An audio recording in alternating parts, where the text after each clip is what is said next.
It's funny, right? As a Chinese person, one thing about Chinese people, for the most part, is they can eat Chinese food 3 times a day, 7 days a week, 365 days a year, and don't need any other food to eat or enjoy. And I get like that sometimes too. You know what I mean? And you cook fine dining, and you cook in the New York restaurant market, and you're on a level that is on a level of cooking that is one of the highest in the world, and you're surrounded by it all. Sometimes the simplest dishes mean the most to you. Dumpling. Good. These are good. These are really good. Let me put it this way. I come in and I crave my own dumplings. So that's very important to me. Crispy, juicy, flavorful, hot, all those things matter in a dumpling. I'm Chris Cheung, and I'm the chef and owner of Eastwind Snack Shop.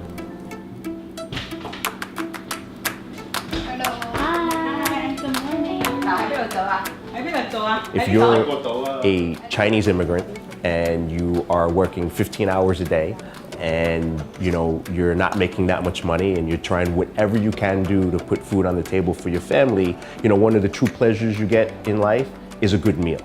And so that's what I wanted to do here.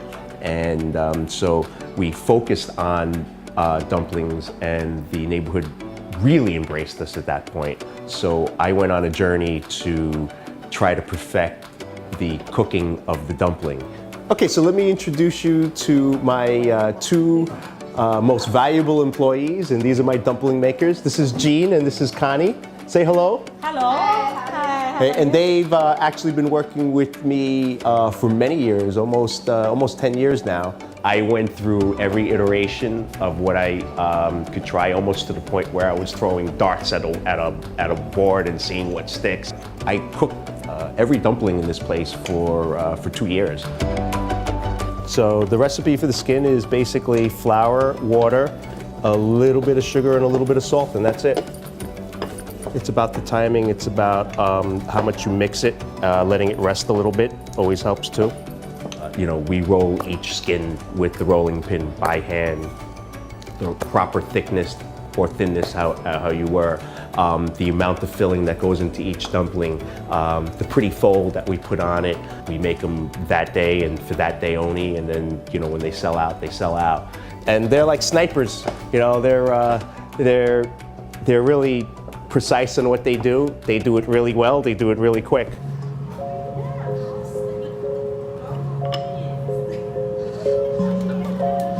I'm an American Chinese, born in Brooklyn, grew up on the streets of Chinatown. I was inspired when I saw this place by the old tea houses and coffee shops that I grew up in Chinatown, little restaurants that served the working class. And when I was growing up, they were all over Chinatown, and they're kind of a dying breed now. There are restaurants that are 30, 40, 50, 60 years old, but not for much longer. And it's kind of the American dream. What you have is people that came over from China, open their businesses, try to put their kids through college, and they were very successful at that. And now they're getting old, right? And the kids don't want to take over a restaurant. They went to college. They're doctors and lawyers and accountants. And so there's nobody to hand those restaurants over to them. So they end, and the new guard takes over. And what you have now, really, it's happening right now today, is that changeover. And me having a restaurant like this is really important to bridge that connection. So I have a pork dumpling, and that's the one that we really centered upon as far as technically producing a really great dumpling.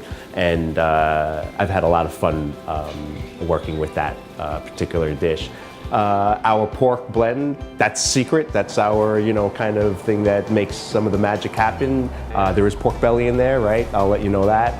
We also have something that is more about the ingredients. So we source dry aged beef from Pat LaFrida, and we make a dry aged beef pot sticker. A lot of people are interested in that because it's something that's unique to our shop. When you're dealing with dry aged meat, it's like steak in a dumpling. Ooh, who doesn't like that? I can eat them all day long. Do I feel like there are people who cut corners on making dumplings or making food in general? Yeah, there's tons of people that do that. It depends on what you're going for and what you're looking for. If somebody comes to your counter and lays $20 and says, give me 100 dumplings, it's a different ballgame, Everything has its place. The beautiful thing about dumplings are that generally all dumplings are good. These were crusted on both sides, and these are also pretty crusted and gives that definite difference in texture between the soft and the juicy middle. Yeah, so you have some scallion. We put a little bit of root vegetable in there, and what happens, that creates the little tunnels, so when the juices flow, they don't all leak out. There you go. It's a 3-napkin dumpling.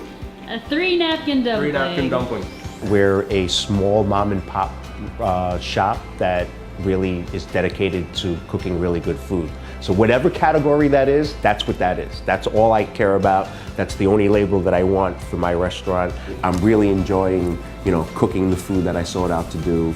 And in this new age of Chinese food, and this new age where everybody's interested in what Chinese food is about, makes it all that much rewarding for me.